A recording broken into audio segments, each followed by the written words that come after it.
পুরো কোরআনে আল্লাহ রাব্বুল আলামিন একটি আমলের বিনিময়ে বলেছেন যে এর বিনিময়ে আল্লাহ তাআলা হিসাব করে দিবেন না, হিসাব ছাড়া দিবেন। আমরা যেটাকে ব্ল্যাঙ্ক চেক দেওয়ার কথা বলি, কাউকে আপনি কোনো চেকে বড় কোনো ফিগার বসিয়ে দিলেন, সেটা কত বড় হতে পারে, কিন্তু কাউকে যদি আপনি ব্ল্যাঙ্ক চেক দেন, এটা হয় সবচেয়ে বড় দেওয়া, এটা হয় সবচেয়ে বড় উপহারের বিষয়। আল্লাহ সুবহানাহু ওয়া তাআলা বলেছেন, ইন্নামা ইউওয়াফাস সাবিরুনা আজরাহুম বিগাইরি হিসাব। দানের ক্ষেত্রে আল্লাহ সুবহানাহু ওয়া তাআলা 1 থেকে 700 গুণ পর্যন্ত, কাউকে 1 থেকে 10 গুণ পর্যন্ত ইখলাসের উপরে দান এবং নেক আমলের উপর ভিত্তি করে নেক আমলের সওয়াবকে আল্লাহ তাআলা বহুগুণ বৃদ্ধি করেন। কিন্তু একটি আমল আছে যেই আমলের বিনিময় আল্লাহ তাআলা দিবেন কোনো হিসেব টিসেব ছাড়া। আর বলাই বাহুল্য, কিয়ামতের ময়দানে আল্লাহর কাছে হিসেব করে যদি আমি জান্নাত পেতে চাই, তো এর চাইতে দুরূহ, এর চাইতে কঠিন এবং এর চাইতে অসম্ভব কাজ আরেকটা হতে পারে না। কারণ আমি যত নেক আমল করেছি, এর ভিতরে বহু ত্রুটি রয়েছে, বহু বিচ্যুতি রয়েছে।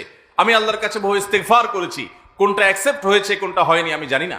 এজন্য আল্লাহর কাছে একজন ইমানদারের চাওয়া হবে, আল্লাহ যেন আমাকে বলেন যে বান্দা কোনো হিসাব নিকাশ নাই, যাও তোমাকে দিয়ে দিলাম জান্নাত বিনা হিসাবে।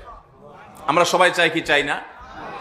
একটা আমল করতে হবে, বলবো সে আমলটার নাম হলো সবর। সে আমলটার নাম কি ভাই? সবর। ইন্নামা ইউওয়াফাস সাবিরুনা আজরাহুম বিগাইরি হিসাব। আল্লাহ বলেছেন ধৈর্যশীলদের বিনিময়ে আল্লাহ তাআলা কোনো হিসাব দিয়ে দিবেন না, বলবেন বিনা হিসাবে। এই সবরের আমলটা বলতে যত সহজ, 3 বর্ণে বলে ফেললাম সবর, এটার বাস্তবায়ন কিন্তু এত সহজ না। সবরের ওয়াজ করতে আপনাকে এখানে বসায় দিলে আপনিও 2, 4, 10, 20 মিনিট কথা বলতে পারবেন, কিন্তু যখন মাথাটা গরম হয়ে যায়, যখন রাগ উঠে যায়, যখন মেজাজ হারিয়ে ফেলি আমরা, তখন সবর করাটা হলো চ্যালেঞ্জিং ব্যাপার। আজকাল আপনি দাড়িওয়ালা মুসলমান পাবেন, টুপিওয়ালা মুসলমান পাবেন, জুব্বাওয়ালা মুসলমান পাবেন, তসবিহওয়ালা মুসলমান পাবেন, কোরআন তেলাওয়াত করেনওয়ালা মুসলমান পাবেন, নফল নামাজ পড়নেওয়ালা মুসলমান পাবেন, কিন্তু সবরওয়ালা মুসলমান খুব কম পাবেন।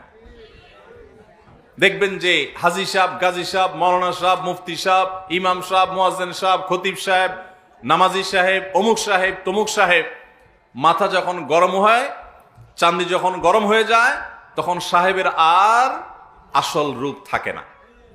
ঠিক না বে ঠিক?